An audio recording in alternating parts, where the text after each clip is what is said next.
Hello and welcome to Pillars of Wealth Creation, where we talk about creating financial success with a special focus on business and real estate.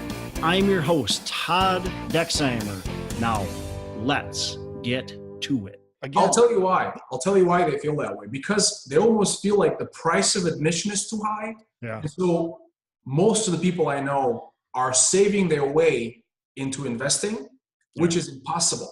Yeah. It's impossible to grow a portfolio by saving because you got to live a life. Are you ready to start investing in real estate today but don't know where to start? Sometimes investing can seem way too complicated, but it actually couldn't be any easier than with homeinvest.com. You know the co-founder and my friend Nate Armstrong. He appeared on episode 20, and if you haven't heard it, go back and listen to it, episode number 20. Home Invest is a company that allows you to invest in turnkey real estate. Their goal is to build powerful investment tools that make real estate investing accessible to everyone. They have contractors and property managers available for you with the click of your mouse. While other real estate agents can only offer a property, Home Invest brings you a full turnkey package that allows you to diversify your investments, earn passive income, and start building equity and properties. Their simple, intuitive design allows newcomers and experienced investors alike to hit the ground running and to be able to choose the properties when they want and where they want. View easy to understand charts and data to allow you to buy in only a few clicks or just a simple phone call. With Home Invest, you'll be building your portfolio as quickly or as slowly as you would like. And right now, Home Invest is giving our listeners, Pillar of Wealth Creation listeners, a free course on how to finally win in real estate investing. So go to homeinvest.com/pillars. That's homeinvest.com/pillars. to claim your free course today. Hello and welcome to Pillars of Wealth Creation. I'm your host, Todd Dexheimer, and with me today is Rafik Moore. Rafik, how are you doing? Great, thank you. Awesome. Well, Rafik, I appreciate you joining me. I'm excited to have you on the show and tell our listeners about what you got going on, what you're doing. So why don't you give everybody just a little bit of a background of, what your experience is and what you got going on right now. All right. Well, thank you for having me on your show, Todd. I appreciate it. I think you have a great thing going with the show, and it's great to share information with people who are looking to learn and get into this real estate business that we're in. So I own and manage Caspian Group. And actually, that's not correct. I don't own it. I think the company really owns me right now. But I run basically Caspian Group, which is a small real estate investment company. We buy, stabilize, and remodel and stabilize small commercial real estate. We buy industrial buildings, retail, some office buildings, buy them distressed. We have a management company, brokerage, which we lease and sell these properties, and we also have a little construction division that helps us do tenant improvements and do various construction projects. Okay. We have about 250 tenants right now in our portfolio, and basically our goal is to keep these properties stable and keep growing the portfolio in the next 5 years. Okay. So Rafik, what was your background? How did you get into commercial? Because it sounds like right now you've got a bunch of tenants, but how did you get to that point? So first of all, I got I got into real estate by default. My education is finance. Believe it or not, first 4 years of my education career was in medicine. I was going to be a doctor. And then I was not able to get into medical school for financial reasons. After graduating with a degree in a bachelor's degree, realized that there's another 4 years of schooling and 3 years of residency, and it's too long. In my pursuit of getting a medical degree, I did all my biology and chemistry and things like that for pre-med, and I decided to do finance of all the industries. And having gotten a degree in finance, I fell in love with it, and I graduated with a degree in finance from Carleton School of Management. So now we are. So after graduating, I worked for a lending institution as an underwriter. Then I became a sales guy and broker and mortgage broker. And after the whole mortgage industry collapsed in 2007 and 8, I slowly started rehabbing and selling houses, buying and selling houses. And that's sort of started my residential career. And in 2012, I met a mentor who completely changed the direction of my pursuit in real estate from houses to commercial real estate. And I'm very glad that I met him because he basically changed my life. Well, let's talk about that then.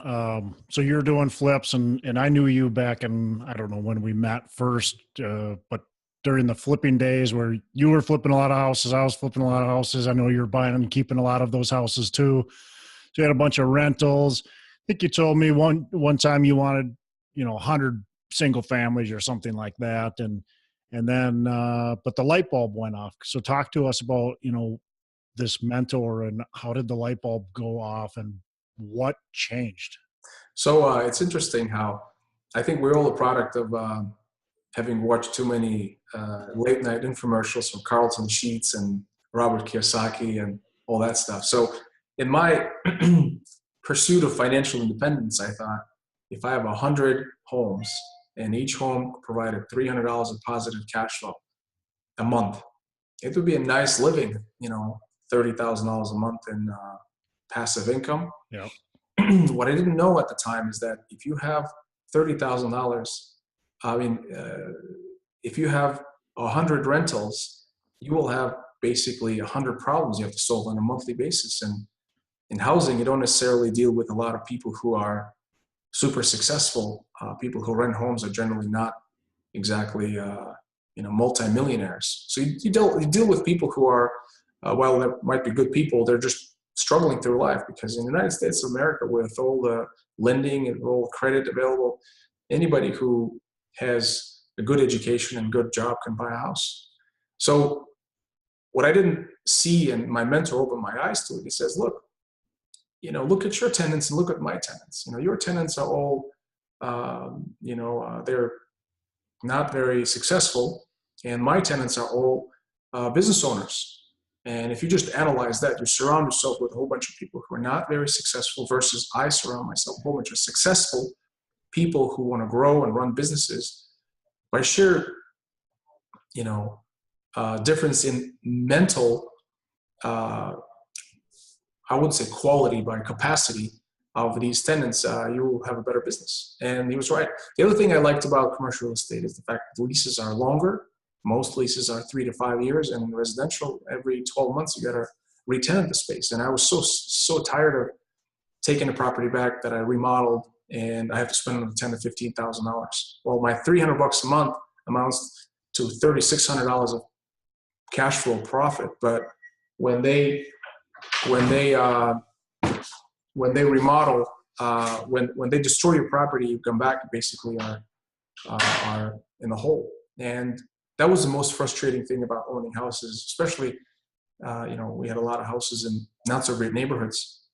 And so, you go in there and it's really hard to bring in a good tenant into a neighborhood that doesn't really have a good reputation. And you're stuck with tenants that are not really good. So that's where I was going. When I met my mentor, I was going through a lot of that. I mean, the copper being cut out and people not paying rent and going to court. And I was very frustrated because while I had about 82 houses, the cash flow I was supposed to get out of it was really not even close to what I thought it would be. Right. It was almost a wash. So that's where my eyes opened when I bought the first building, first commercial property, and all the tenants paid on time every month without any hiccups, I was like, man, this is beautiful. And I don't have to worry about re-tenanting these spaces for 3 years and stuff. That's where the light bulb went off, and I realized, man, I'm in the wrong industry. So I've got one commercial building, so I don't have a lot of experience with commercial tenants, but I've had problems. That's all I've had with the commercial building. Really? Yeah. So the tenants never pay. Tenants, I have to evict them. Yeah, it's been only problems. Did you do the background check on your tenants? Yeah. So it's been very difficult in this commercial space to get tenants with established businesses. So I'm dealing with mostly newer, but I'm not talking about me. So anyways, so how do you, with these buildings, that's what I wanted to get at. What are you doing to be successful to make sure you're getting those good tenants and attracting the people that you're talking about that are successful, that want to be successful, that are these business leaders? Don't get me wrong. We do have issues too. We have some tenants that every now and then go through our smell test and not exactly good people. And I don't really want to knock on residential real estate either, because I have a lot of friends who own a lot of homes and do really well. I think my issues in residential realm came not from, buying houses, but maybe buying houses that are really, really cheap. I mean, at one time I bought 20 houses at one closing, all in one neighborhood at $40,000 a piece. I mean, when you get in that sort of a deal, you expect numbers to be different from what they actually turn out to be. So right. Commercial real estate is the same thing. You want to find a well-located real estate that can allow people to have great cash flow and exposure, and it has to work for your tenants. And if you find a really, really good commercial real estate, piece of commercial real estate property in a bad neighborhood, it will be tough for you, just the same as if you are doing houses. Yeah. So I think location is extremely important. Yeah. Okay. That makes sense. So talk to us about one of your biggest mistakes, and you can either relate it to when you're doing the single families or now in commercial. One of your biggest mistakes, and how did you learn from it, or business general? Mm-hmm. Well, I don't know about one of the biggest mistakes, but I can tell you this right now. My life is ridden with mistakes. I mean, I feel like I make so many mistakes. It's sad. And what sucks the most is when you made a mistake in the past and you learned from it, and then 5 years later you forgot it and made the same mistake. So mistakes in my realm are around hiring the wrong people to work in my business. I'm dealing with an issue right now where it was a wrong hire. Mistakes sometimes are from bringing a wrong tenant into one of our properties. So the key, speaking philosophically, the key to have a good life and good business is to really focus a lot on finding the right people, finding the good people, and bending backwards to accommodate them, maybe give them more than, and really not, and having a really good safeguards from people who are unscrupulous, people who don't have the qualities of integrity and humility and other qualities that really make it a good human being. So I think that's where my main mistakes have originated from, is really in involving myself with the wrong people and then paying the price for getting involved with them. I feel like just no matter how much money you make, you always lose at the end. Yeah. Any specific problems? I mean, I had a partnership where I was buying a property, and in our business, because it's such a high capital business, I always have to bring in one partner who will come in with majority of capital. And when you deal with unscrupulous people, they always try to find a way to cheat you and cut you out of a deal or whatever. So that was a very recent mistake where I wasn't able to get the deal done because the person basically decided to cut me out, and that's fine. I'll let him have it. But I don't think, I have a lot of mistakes in all other aspects of my life. So I feel like mistakes are things that make us grow and learn, and hopefully we'll be better from having learned from them. Yeah. No, I agree 100%. I've made 100 mistakes or more.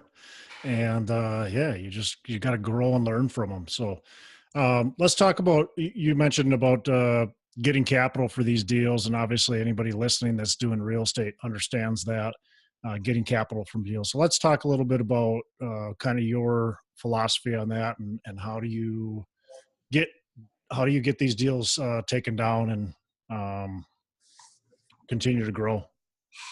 I attribute, capital procurement and deal structuring to two things.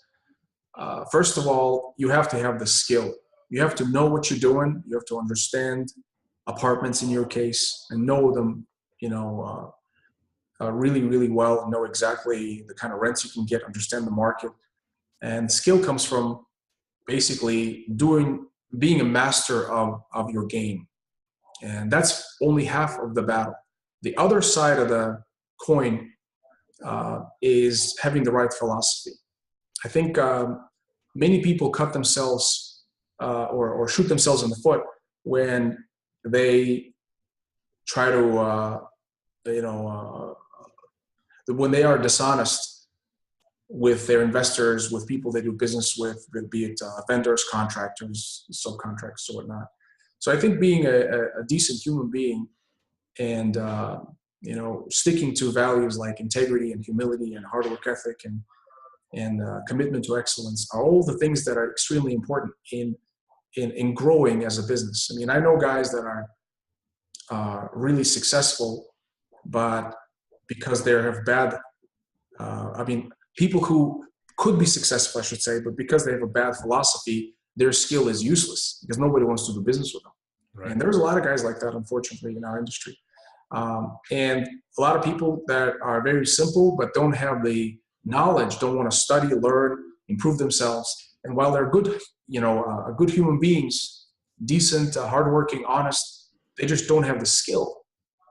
So in my humble opinion, if you really study and improve yourself and work at your, hone your skills every day and read books, meet with mentors and improve, and then have the right philosophy, I mean, there's no way you will not be successful in this business. And the question then becomes how hard you want to work and how high you want to get.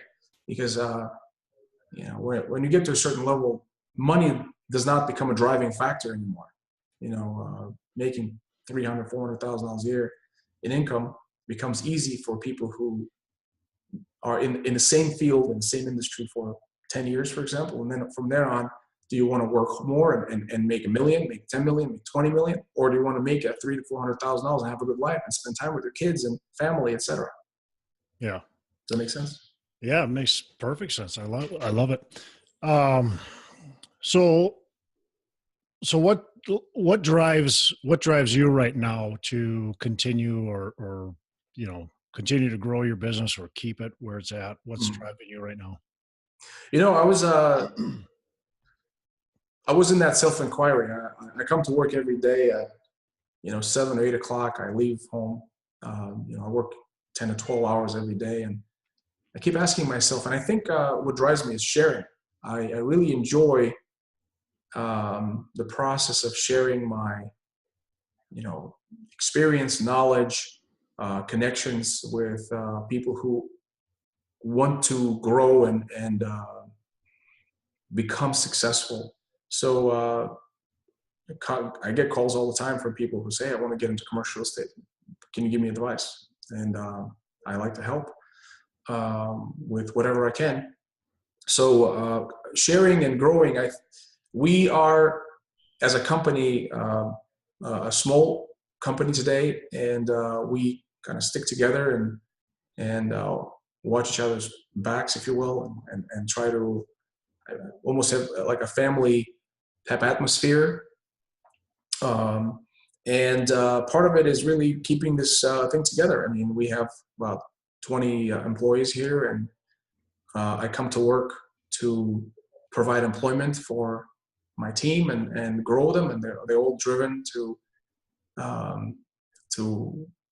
excellence, and they all have interests in growing passive income for their lives. So sharing in that sense, sharing with young brokers who want to learn and get to a level of success is what drives me. But I don't see myself retiring ever. I mean, I love pursuit of deals. I love working on deals. And I'm not going to tell you I kill myself to get deals. And that's where our prior conversation earlier was, I can talk about anything, but I don't have to do it. I don't want to do it if it's going to be at the cost of a relationship with a friend or somebody in the industry. So I'm happy to help. I'm happy to collaborate and do a deal, but I don't have to do it. Yeah. So, yeah, I like that philosophy. I mean, to expand on what you just said, it's exactly what I believe too. I mean, if you were talking to me before and I mentioned a deal that I was interested in and, I don't have it on a contract and you're like, look, my philosophy is I'm not going to take your deal. If you tell me about a deal, I'm not going to take it from you. yeah. That's a great philosophy to have because you're not going to burn any bridges doing that. You're going to keep those relationships, and those relationships are going to be in the long run more important than that one single deal that you did. Yeah. So, and I'll tell you one thing that I value a lot. I think if I were to start this thing all over again in Minneapolis and I had zero assets, the relationships I created over the last 15 years in this industry, I think I should be able to basically get up to the same level of assets that I have today in the next 5, maybe 10 years. Because these relationships are so important. And so I will never burn a bridge or a relationship over a deal because deals are dime a dozen. There's a lot of deals. They'll always come and go. But with creating these key alliances and relationships with people who are important for in your network for what you're doing are priceless. yeah. And that's where, so in my mind, the value is placed more on a relationship in anything, like in brokerage. I would never do a deal without paying a broker, or I would just walk away. Or a partner who wants to do a deal and they get something under contract or whatever, or they're talking about a deal. It's the deal is not important, is not as important as the relationship with that person. Let's put it that way. Yeah. No, yeah, that's great. I mean, and that's exactly why you would be able to rebuild it very quickly. Yeah. If anything ever happened, you'd be fine. So Thank you. Well, let's take us through this mind shift, because you started this finance person. You kind of told us the story about, but let's take us through the mind shift and how you became an entrepreneur. So going from working for somebody to shifting into, why did you decide an entrepreneur is the right avenue for you? As I sort of try to self-analyze, I feel like entrepreneurship is I almost feel like it's like a gene. Some people have it and others just don't have it. Or maybe I'm wrong. Maybe it's not a gene. Maybe a lot of entrepreneurial people are asleep and they need to be woken up. I don't know. But in my life, I remember the day when I was 22 years old, when I was sitting at a job. I was making $12 an hour. And the guy who looked at me was my coworker, and we were talking about entrepreneurship. He said, "You know what? I can totally see how you will be an entrepreneur soon. You just have that in you." And I did not see it. I was like, "What?" I didn't believe in it.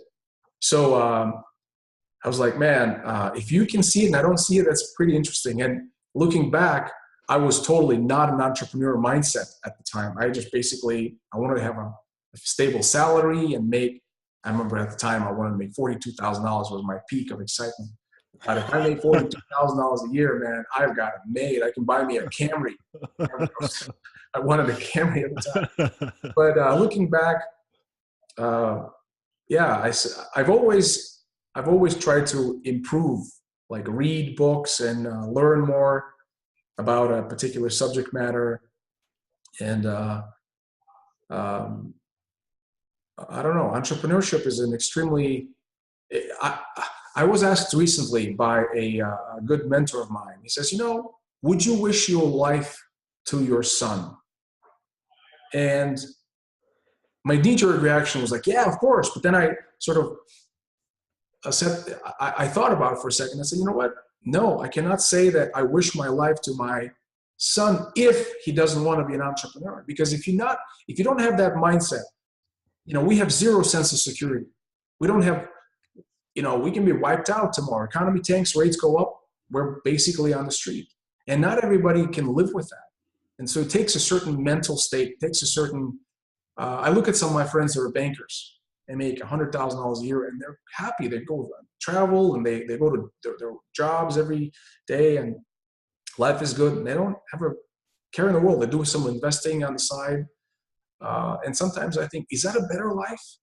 You go to sleep well? Because for me, I can't sleep nights sometimes. All the stress. I got so much debt, personally guaranteed. You probably have the same situation, Todd. And, I think my answer is you either an entrepreneur or you're not. I don't think they can be a gray area, but I don't know. It's a question I'm trying to basically discover an answer for. Yeah. No, I agree. I mean, you're either in or you're not, because like you said, there's sleepless nights. It's not for everyone. There's plenty of sleepless nights. There's plenty of worry, even when things are going really well, like they are for you. And, you still think of like, what happens if this, shifts? What happens if this, because your whole livelihood depends on it. And you got kids now. You got kids. We got to provide for it. Yeah. Yeah. You got to still pay for your house. You got your kids. And it's like, what happens if just this happens and shifts? And now I got all this, like you said, dad out there. I've got other investors. I got my family. I've got to worry about all this stuff.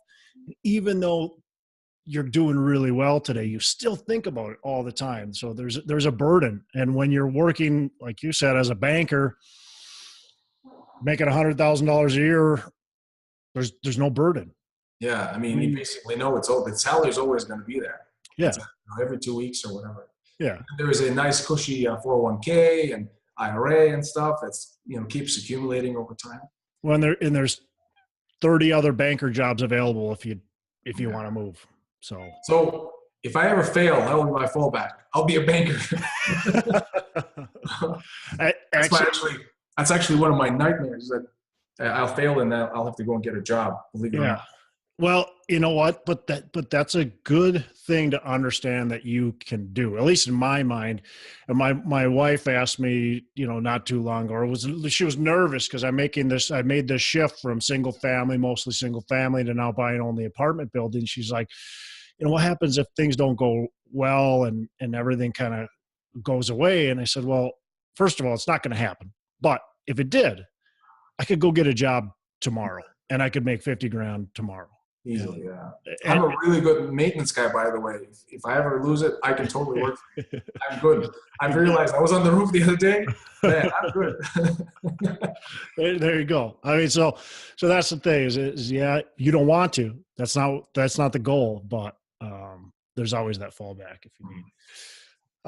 So tell us about your goals for your company moving forward. Where do you want to grow, and what do you want to be?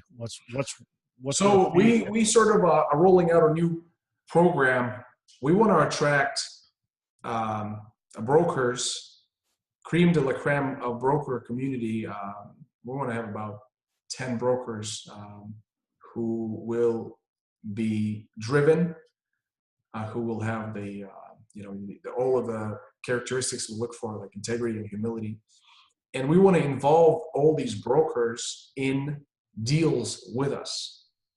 Here's what I've discovered recently, Todd, is that when you are alone and you own all that real estate, people that work for you, as much as they're good people, they have a good heart, they have a good mind, they're smart people, they don't care. After they go home, they sleep well. It's not their real estate. They don't care. Now, I have this formula in mind. If every deal I buy, the guy that is my friend, my broker, my mentee, if you will, gets 10% of the action. I put him in a 10% of the deal, and I work him, and I'll say, listen, that 10% is yours, but you got to provide to a 95% occupancy, if you will. Then, hopefully, the guy that I brought into the deal will work on that deal night and day and stabilize it and have that stake in that deal. That will allow for me not to worry about deals after we stabilized it, because I like the engagement in pursuit of deals. I like to put deals together. Managing is a whole different ballgame. Managing and leasing the properties after it's stable, it's basically a chores, you know? Yeah. But if I have 10 guys that each have about $10 million of real estate with me, and they own 10% of it, and they don't have to really come up with any money to do it. I'll fund the deal and I'll work on it with them. But if they really work hard, and I'm not just going to do it with anybody, it's got to be the right type of guy. I think I can make 10 millionaires in the next 10 years. And in the meantime, these holdings are going to be overseen by me in partnership, where I'll make sure that they are aware of, they understand the industry, they understand the leasing and stuff. So I'll mentor them. I'll make sure that they get to their destination. And if I have 10 guys with $10 million, I'll have a very, very headache-free $100 million portfolio. You know what I'm saying? Yeah. Otherwise, having a $100 million portfolio all for myself with the passive investors, where I have to answer all the questions, I have to answer all the issues, it's becoming kind of a lot of work. Yeah. I don't want that stress. You know what I'm saying? Yeah. I don't know if I'm on the right track, but I'm going to explore and play with that idea. Sure. And if God will help me to find those guys, I will definitely put my heart and soul into developing them and make some pretty good, some guys are very, very wealthy. Well, maybe this podcast will help you find some guys. Yeah, thank you. You never know. You never know. I mean, there's opportunity. I mean, that's a great opportunity for people that want to get into. One of the things I see with brokers is a lot of brokers sell real estate and they see it every day, but they don't own it. And I never get that. Why don't you own some real estate? But I'll tell you why. I'll tell you why they feel that way. Because they almost feel like the price of admission is too high. Yeah. And so most of the people I know are saving their way into investing, which is impossible. Yeah. It's impossible to grow a portfolio by saving, because you got to live a life. You got to, pay for a house, weddings and like kids and, cars and whatever, the vacations. And it's really, really hard to be disciplined and set aside 30, 50% of your income where, inflation and everything else is there. So paradigm shift is what I want from the people who work for me, because if you are working hard every day and if you work with us, for example, your commission for the deal that we're working on will not even get into your pocket. So it's like it never happened.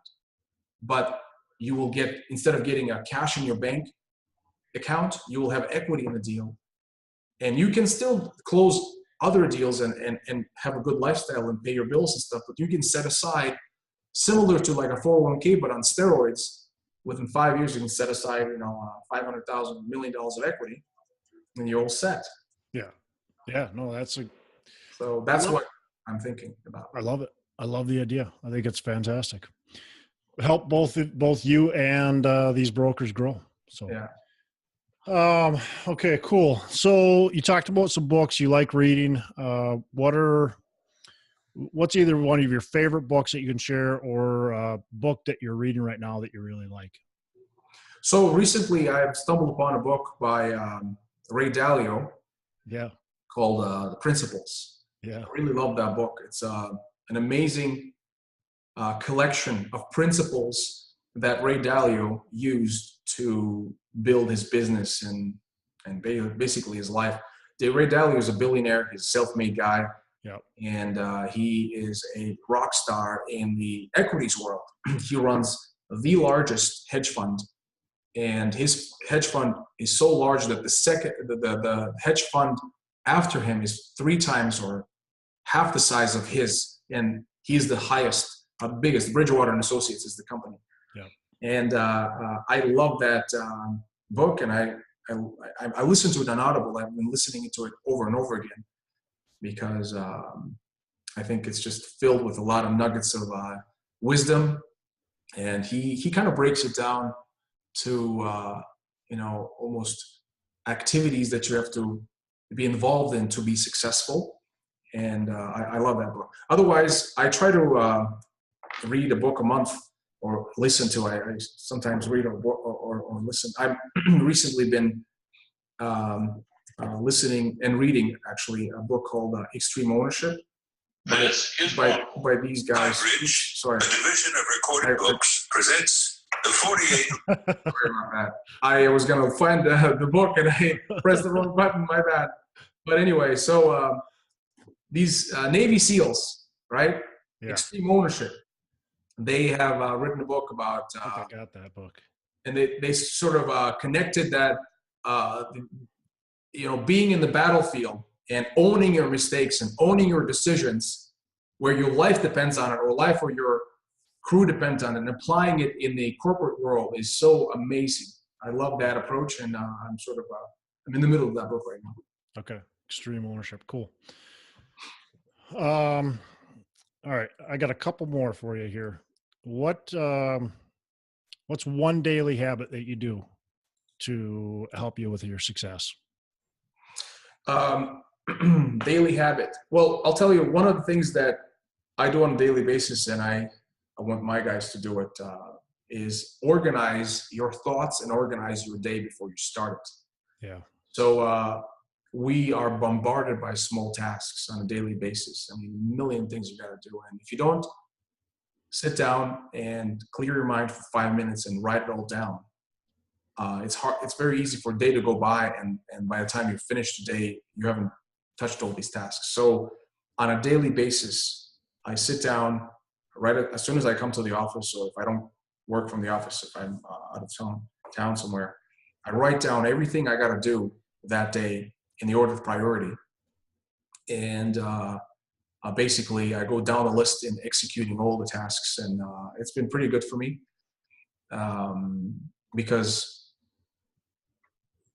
especially because I have a lot of tasks that I have to be involved in on a daily basis. So I would totally recommend people to write down their daily activities and perform them. Cool. So last thing is, you have one thing you can share with everybody on the secret to, financial freedom, secret to, how do you get there? What's that one piece of advice that you would share? I'd say that the one piece of advice I would share about, getting to where you want to go is really a continuous growth. I think people don't recognize the importance of growing, and now I'm talking about growing in the mentally, reading books and improving yourself, improving your knowledge of a subject matter, or improving your philosophy by consistently exposing yourself to the information that will help you. You see, one of the most important things in life is reading, because every single problem that's ever existed and has been solved over the millions of years that we've existed as a civilization, or 6,000 years, depending on who we're talking to, have been recorded in the scripts, tablets, books, and having access to it is a luxury that a lot of people take for granted. In the ancient Egypt, the Library of Alexandria was a very, very private collection that was only available to the wealthiest and the highest level of civilization, and was not available for commoners. Now we have access to everything that has ever been documented, can be at the tip of your fingertips, and we really don't use it as much as we should. So my advice is to, whenever you have a problem, find a solution in books. And if you want to be a really good commercial real estate or a real estate investor, if you want to become very successful in residential real estate game, there's a lot of books that will break it down to basic steps. You know, Nothing Down by Robert Allen. I mean, the Robert Kiyosaki's books. I mean, there's so many books where if you just read them, the answers are all there. And you can basically create a blueprint and walk all these, the path that is going to be laid out in those books. So that's my recommendation. And of course, the other thing would be to be a good human being and be honest and humble and create a great network of people who will uplift you and who will stand behind you and who will invest with you in your endeavor. Cool. Awesome. Yeah, absolutely. So last thing, how do people get in touch with you? I am available online. I have my email, Rafik@caspianrealty.com. My phone number, of course, I get bombarded with Are you calls. sure you want to get that? Yeah, so my phone it rings a lot, and it's hard to I got to return a lot of calls. So I think the best thing is to get a hold of me by email. And my office is located in Edina at 7401 Bush Lake Road. But yeah, anybody who can get a hold of me, Google me. I'm on LinkedIn, Rafik Moore, and we have a social media, Caspian Realty MN, on Facebook, and I think Instagram and stuff. So yeah, getting a hold of me is not that hard through all these social media outlets. Yeah. But thank you. You're probably everywhere. Right. Well, Rafik, I appreciate you being on the show and taking the time out of your day to share with everybody your experiences and valuable insight. Thank you. Thank you for having me, Todd. I enjoyed it. Yeah. Well, you have a great rest of the day. All right. Thank you. Awesome. Special thanks to Rafik Moore for joining us on the show. And always fun to hear from Rafik. He's got a lot going on, always pounding and getting deals done. It seems like everybody I talk to in the Twin Cities, at least, knows who Rafik is and is impressed by what he's doing and what he's got going on. So congratulations to him. Few things I took from this podcast, among others, is first of all, he talks about the need to partner and be partners with the right people, and not just with anybody, but with the right people that are going to be in alignment with you, people that are going to have your same drive, your same ethics, all that kind of stuff. And so that's definitely big for Rafik. Next thing is, and this is kind of the same line, but relationships. And he talks about keeping relationships, forming and keeping relationships. And he talks about the deal takes the back seat. He's going to pass on a deal if that's going to wreck a relationship. He's not going to do business with somebody if it's going to wreck a relationship, and not going to talk bad about people and that kind of thing. So he always wants to make sure he's not burning bridges along the way, and just make sure that he's taking care of people that are around him and surrounding him. So definitely a great thing. And the last thing he talked about is having the right philosophy. And Rafik kind of specifically was talking about, being honest, be ethical, and make sure your values are straight. And the successful people have their values the right way, and people that could be successful but have their values backwards never end up being successful, or maybe they have some short success, but then things you get caught up. You get caught eventually. People don't trust you, or whatever the case is, and eventually your luck's going to run out. And so just being honest, having those good values from the start, I think is massively important. So I appreciate Rafik speaking to that as well. So awesome job, Rafik. I appreciate him being on the show and sharing with us his valuable insights, talking about his business and his successes along the way. Check us out on Facebook. You can go ahead and go on Facebook and write us on Facebook. We do the Hump Day Hustle, so you can write us a question. You can also tell us, if you got a guest that you'd like to see on the show. But then go on to iTunes and subscribe to the show and give us a rating and review. That's going to help us out a lot, help us be able to grow. So go on iTunes, give us a rating and review, subscribe, share us out on your social sites so people can see what we're doing and take a listen. I'm Todd Dexheimer. I'm signing out. Make every day a Saturday. Are you ready to start investing in real estate today but don't know where to start? Sometimes investing can seem way too complicated, but it actually couldn't be any easier than with homeinvest.com. You know the co-founder and my friend Nate Armstrong. He appeared on episode 20, and if you haven't heard it, go back and listen to it, episode number 20. Home Invest is a company that allows you to invest in turnkey real estate. Their goal is to build powerful investment tools that make real estate investing accessible to everyone. They have contractors and property managers available for you with the click of your mouse.